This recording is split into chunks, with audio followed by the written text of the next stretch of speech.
I'm Clementine. There is a price for every beautiful thing. For the vineyard, it was the deep winter frost.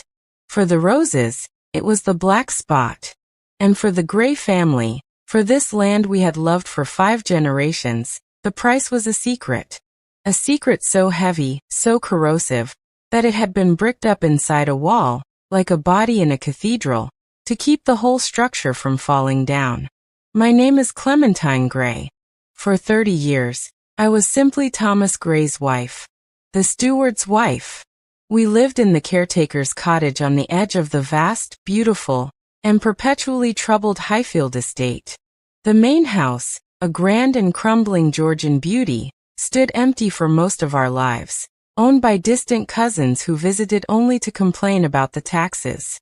My Thomas died 2 years ago. A sudden, quiet heart attack in his vegetable garden, his hands still caked with the good dark earth. The grief was a physical country I had to learn to navigate, alone. But it was the practicalities that nearly unmade me. The will, or rather the lack of one. You see, Thomas wasn't just the steward. He was, as I discovered from a confused probate lawyer, the last legal tenant of the entire Highfield estate. A grace and favor arrangement so old the papers were written in fading ink that spoke of fealty and honorable service. The distant cousins owned the title, but Thomas, and now, technically, I had the right to live on and work the land, in perpetuity. It was a medieval puzzle wrapped in a legal enigma. The cousins, a brother and sister named Alistair and Penelope, descended from London like gilded vultures. They wanted me out. They had a developer's offer for the land, a plan to turn Highfield into a golf resort and luxury estate homes. My cottage, my garden, the wildflower meadows Thomas had preserved, were slated to become the 18th green. They offered me a generous relocation sum, a bribe to vanish. When I refused, citing Thomas's tenant rights, their politeness hardened into siege. They cut off the stipend that supplemented the farm's income. They sent lawyers letters.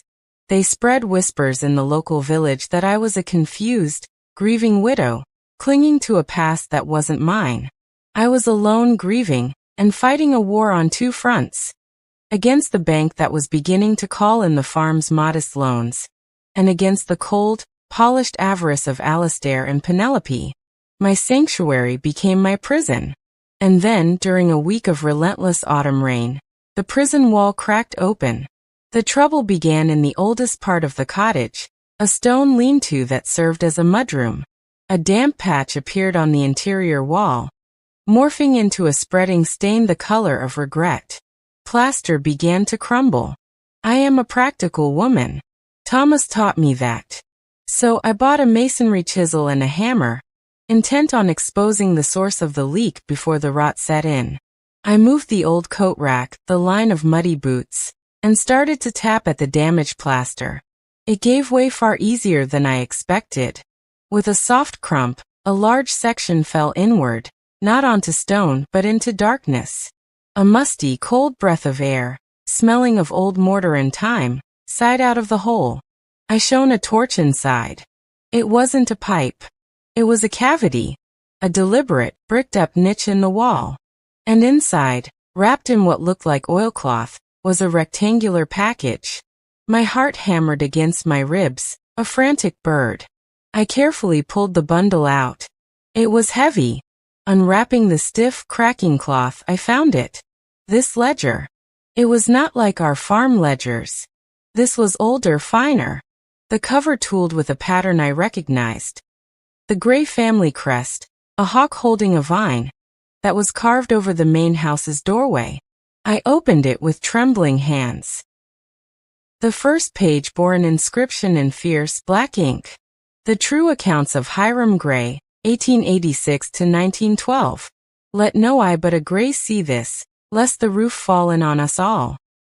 Hiram Gray, my husband's great-grandfather. The legendary patriarch who was said to have saved Highfield from ruin with shrewd investments. I began to read, and the world I knew began to dissolve. The ledger was not a record of crop yields or livestock. It was a chronicle of theft. Systematic, ingenious, decades-long theft. Hiram had been the estate manager like Thomas, but he had siphoned funds from the family trust with the precision of a surgeon. He'd created phantom suppliers, inflated invoices for repairs that never happened, siphoned rents from tenant farmers. Column after column documented the bleed. But that was just the money. It was the other entries that turned my blood to ice. Interleaved with the financial records were diary entries. Terse, terrifying notes. March 12, 1891. Paid J. Smithers £50. Final settlement quarry accident. Silence secured. July 4, 1903. London solicitors visited. Questions grandfather's sudden decline. Directed them to Dr. A. His tincture ensured peaceful passing. No further inquiry. October 31, 1910. The boy knows. Saw him watching from the stable loft. Must arrange a season in Cornwall. A riding accident in those cliffs would not be questioned. The boy was Hiram's younger brother, Elias. Family lore said Elias, the heir apparent, had tragically died in a fall while holidaying in Cornwall, leaving the path clear for Hiram to eventually assume control of the diminished estate. It was not an accident. It was an execution recorded in pounds and shillings. Hiram Gray hadn't saved Highfield. He had poisoned it at the root, murdering his way to stewardship. The wealth, the status, the very land my husband loved. It was all built on a foundation of bone and blood money. And the secret had been passed down, bricked into the wall of the steward's cottage. A hidden compendium of original sin. Thomas must have known it was there. His father before him. They were all keepers of the awful truth. I sat on the cold mudroom floor, the ledger in my lap, the rain pounding the roof. I was no longer just a widow fighting for her home. I was an archivist of a family curse. What do you do with such knowledge? It was a live wire in my hands. I could burn down everything with it. Alastair and Penelope arrived the very next day, unannounced. A final courtesy call. They stood in my sitting room, dripping condescension. Clementine, Alastair began in the tone one uses for a slow child. This fantasy of tenant rights has gone on long enough. The developer is impatient. Sign the papers, take the money, and we can all move on with our lives. Penelope, her smile as sharp as a scalpel, added, "You don't belong here, my dear. This isn't your legacy. It's ours." The word legacy hung in the air, foul and ironic. I looked at them, their expensive casual wear, their utter detachment from the mud and soul of this place. They were the inheritors of Hiram greed, without any of the burden of his guilt. They thought they were entitled to this land. They had no idea what that entitlement truly cost. A cold fury, clearer and sharper than any grief, rose in me. They thought they held all the power. They didn't know I had just found the fuse to dynamite their entire history. I didn't mention the ledger. Not yet. This land is my home, I said, my voice steady. Thomas's life is in this soil. I will not leave. Alastair's face darkened. Then you leave us no choice. We will pursue formal eviction. It will be public. It will be ugly. You will lose. And you will leave with nothing but a stain on your name. Is that what Thomas would have wanted? They were threatening to make me a pariah in the only community I had left. The cruelty of it was breathtaking. After they left, I made a pot of strong tea and laid the ledger out on the kitchen table. I studied it not as a horrified wife, but as a general studying a map of the enemy's fortifications. Hiram's crimes were a liability, yes, but in the right hands, they could also be a weapon. I realized the ledger did more than expose past murders. Its financial records showed a continuous, fraudulent diversion of funds from the main family trust. The very trust that Alastair and Penelope were the current beneficiaries of. According to the dates, the siphoning hadn't stopped with Hiram. The entries in different hands continued sporadically up to 1978. The year my father-in-law, Thomas's father, had died. The grace and favor arrangement wasn't a reward for loyal service. It was a payoff, a way to keep the stewards quiet, to give them a piece of the spoils in exchange for their silence. We weren't tenants. We were accomplices, living on a retainer of stolen money and blood money. My marriage, my home, the love of my life, all of it existed in the long, cold shadow of a crime scene. I didn't go to the police. What was the point? The perpetrators were all dust. And it would only create a sensational scandal that would still end with me losing my home. No. I needed to use the ledger not to destroy the past, but to renegotiate the present. To force a new settlement. I invited Alistair and Penelope back to the cottage. I told them I had found some historical documents pertaining to the estate's finances that they would want to see. They arrived impatient.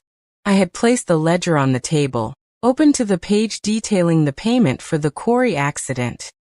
I poured tea.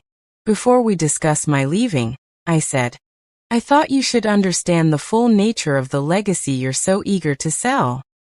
I slid the ledger toward Alistair. He glanced at it, annoyed. Then his eyes caught the name Hiram Gray. He began to read. I watched as his face underwent a transformation. From irritation, to confusion, to dawning horror. Penelope peered over his shoulder, her hand flying to her mouth. This is grotesque. Alistair spluttered, slamming the book shut as if it were a live spider. A forgery. A malicious fiction. Is it? I asked calmly. The paper, the ink, the handwriting, all easily authenticated. And the brick cavity in my mudroom, where it's been hidden for a century, is rather hard to fake. Shall I call the local historical society? Or perhaps the Times? Their investigative journalists love a good, aristocratic murder cover-up story. The color drained from their faces. They weren't just looking at a family shame. They were looking at the nuclear obliteration of the Gray name. The developer would flee. The estate's value would become the value of a true crime tourist attraction. Their social standing would evaporate into a mist of ghastly gossip. What do you want? Penelope whispered, all her sharpness gone. What I've always wanted, I said. To stay. But not as a tenant on your sufferance. The ledger shows that the wealth of the main trust was systematically plundered to sustain this estate. A strong legal argument could be made that the true value of the estate, the land, the house, is rightfully mine, as the descendant of the stewards who were paid in stolen assets to keep quiet. I let that hang in the air. I was claiming ownership, not through love or labor, but through the dark, twisted logic of the ledger itself. You're blackmailing us, Alistair hissed. I'm presenting you with a business proposition, I corrected. You have two choices. Choice 1. I take this ledger public. You will spend a fortune in legal fees defending a family name that will be permanently tarred. You will lose the developer, and you will likely lose the estate to me in a protracted, scandalous court case that will be the talk of the country. And choice 2? Penelope asked, her voice barely audible. Choice 2. You sign over the deed to the Highfield estate, the land, the house, everything, to me. Quietly. You tell the developer you've had a change of heart. In return, I give you this ledger. The original. The secret remains a secret. You walk away with your reputations intact, free to be gilded vultures elsewhere. It was a monstrous ask. It was also the only way out for them. The silence was thicker than the mudroom wall. I could see the calculation in Alistair's eyes, the weighing of pride against ruin. They took the deal. The lawyers called it the most unusual property transfer they'd ever handled. A private sale for undisclosed considerations. Alistair and Penelope left and have not returned. I hear they are in Monaco. So I, Clementine Gray, widow of the steward, am now the owner of Highfield. The villagers, God bless them, think I won a lottery or a surprise inheritance from a forgotten relative. They bring me scones and celebrate my good fortune. I live in the cottage. I cannot bring myself to live in the big house. It feels like a mausoleum. I've opened its grounds to the public for nature walks. The development threat is gone forever. And the ledger? I gave them the original as promised. But not before I made a digital copy of every page. It is stored in a secure vault, with instructions for it to be released if Alistair or Penelope, or their heirs, ever contest the transfer or trouble me again. A silent guardian. Sometimes on quiet evenings, I walk to the family plot in the old churchyard. I stand before the grand obelisk marking Hiram Gray's grave. Beloved patriarch, wise steward. It reads. I don't feel anger anymore. Just a deep, abiding sorrow. The ledger didn't just reveal a family's dark secrets. It revealed the terrible cost of loving a place that was born from a lie. Thomas loved this land with a pure heart. He was an innocent gardener tending poisoned soil. My victory is bittersweet. I saved my home. But I lost the simple story of my life, of my love. I am no longer just a widow. I am the keeper of the truth. The steward of the secret. The widow's ledge wasn't just a physical place in my cottage wall. It is the precarious moral ground I now stand on. I look out over this beautiful, stolen land, and I know its true name. And that knowledge is both my shield and my sentence. Thanks for listening. If you want to hear more story like this, please like the video and subscribe the channel. Hit the bell icon to get notified.